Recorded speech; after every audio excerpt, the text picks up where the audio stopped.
दोस्तों, तो आइए आलोका एजुकेशन चैनल पर आप सबों का स्वागत है। दोस्तों, आज हम लोग चर्चा करेंगे कुछ महत्वपूर्ण प्रश्नों के बारे में जो कि परीक्षा की दृष्टि से अति महत्वपूर्ण है।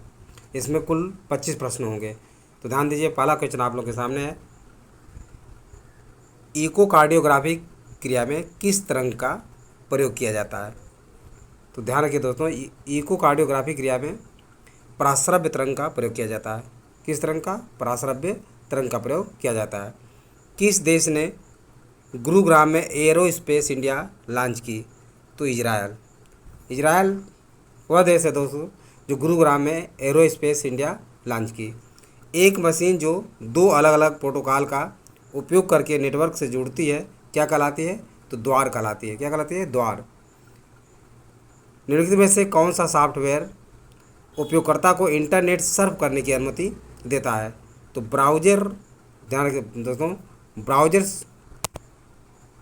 ऐसा है जो कि सॉफ्टवेयर उपयोगकर्ता को इंटरनेट सर्फ करने की अनुमति प्रदान करता है। समाचार समूह में उत्तर वाले संदेश को अक्सर कहा जाता है। क्या कहा जाता है? धागा कहा जाता है। समाचार समूह में उत्तर वाले संदेश को अक्सर धागा कहा जाता है। किस अनुच्छेद को 44वें संशोधन अधिनियम द्वारा हटा दिया गया है? तो अनुच्छेद 31 को 44वें संशोधन अधिनियम द्वारा इसे हटा दिया गया है। निम्न में से कौन सा अनुच्छेद संविधान द्वारा कुछ मामलों में गिरफ्तारी और निरोध से संरक्षण प्रदान करता है? तो अनुच्छेद 22 अनुच्छेद 22 द्वारा कुछ मामलों में गिरफ्तारी और निरोध से संरक्षण प्रदान करता है। भारतीय संविधान का अनुच्छेद 280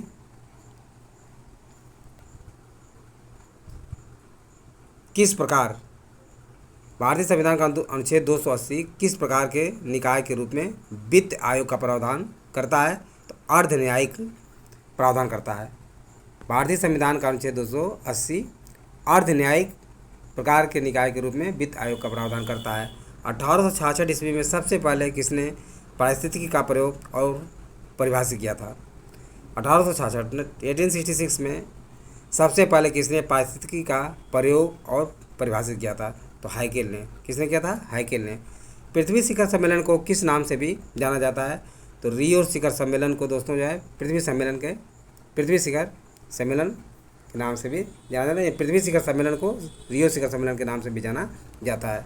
1985 में गठित वियना कन्वेंशन किससे संबंधित है? तो ओजोन परत से। ओजोन परत से 1985 में गठित वियना कन्वेंशन संबंधित है। 1912 में दिल्ली में प्रवेश करते समय लॉर्ड हार्डिंग पर बम फेंका गया था।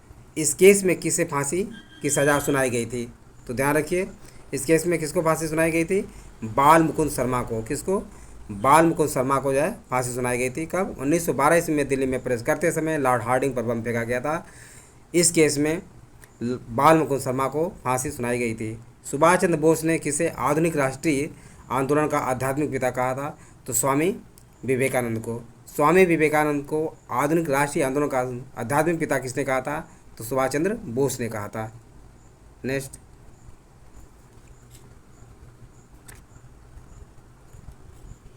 निम्न को उनकी अवस्थिति के अनुसार उत्तर से दक्षिण की तरफ क्रमबद्ध कीजिए। ब्यूफोर्ट सागर, हडसन की खाड़ी, मैक्सिको की खाड़ी, कैरेबियन सागर। ये उत्तर से दक्षिण की तरफ क्रमबद्ध हैं। डेविस जलसंधि किन दो द्वीपों को अलग करती है? तो ग्रीनलैंड द्वीप को बेफिन द्वीप से डेविस जलसंधि जो है दोनों को अलग करती है। मॉरिशस के राष्ट्रीय दिवस में मुख्य अतिथि के रूप में राष्ट्रपति द्रौपदी मुर्मू शामिल हुई। यानी कौन शामिल हुआ था? तो भारत की राष्ट्रपति द्रौपदी मुर्मू जो है मॉरिशस के राष्ट्रीय दिवस में मुख्य अतिथि के रूप में शामिल की गई थी या शामिल हुई थी। विश्व किडनी दिवस 14 मार्च 2024 सभी के लिए स्वस्थ किडनी थीम प्रत्येक सप्ताह के दूसरे गुरुवार को मनाया गया। यानी इसका थीम क्या है? सभी के लिए स्वस्थ किडनी। असम के माजुली मुखौटा एवं माजुली पांडुलिपि पेंटिंग को 2024 का GI टैग प्राप्त हुआ है। इसको असम के माजुली मुखौटा को और माजुली पांडुलिपि पेंटिंग को 2024 का GI टैग प्राप्त हुआ है। सिप्री की रिपोर्ट 2024 के अनुसार भारत दुनिया का प्रथम आयातक देश बना है। यानी सिप्री की रिपोर्ट 2024 के अनुसार जो भारत दुनिया का प्रथम आयातक देश बना है। नेक्स्ट,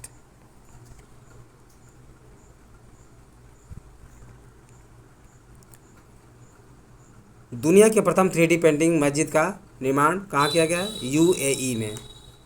जापान के स्पेस वन के कैरोस रॉकेट में विस्फोट हुआ। जापान के कहाँ पे? स्पेस वन के कैरोस रॉकेट में विस्फोट हुआ। सीबीएसई के नए अध्यक्ष कौन बनाए गए? तो राहुल सिंह को सीबीएसई के नए अध्यक्ष बनाया गया। 2019 से 2024 तक सबसे ज़्यादा चंदा प्राप्त करने वाली कौन सी पार्टी है? तो भारतीय जनता पार्टी दोस्तों 2019 से 2024 तक सबसे ज़्यादा चंदा प्राप्त करने वाली पार्टी है। ज्ञानेश कुमार और सुखविंदर सिंह को चुनाव आयुक्त नियुक्त किया गया। और इसके मुख्य चुनाव आयुक्त कौन से हैं? मुख्य चुनाव आयुक्त राजीव कुमार हैं।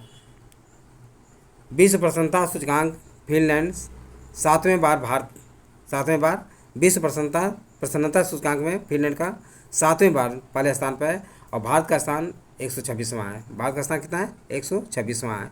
तो दोस्तों सारी बातें आप लोगों को समझ में आ गया होगा। यदि वीडियो अच्छा लगा हो तो सब्सक्राइब और लाइक और करें तथा अपने सगे समझे दोस्तों को शेयर करना न भूलें। थैंक यू दोस्त, नेक्स्ट वीडियो मिलेंगे।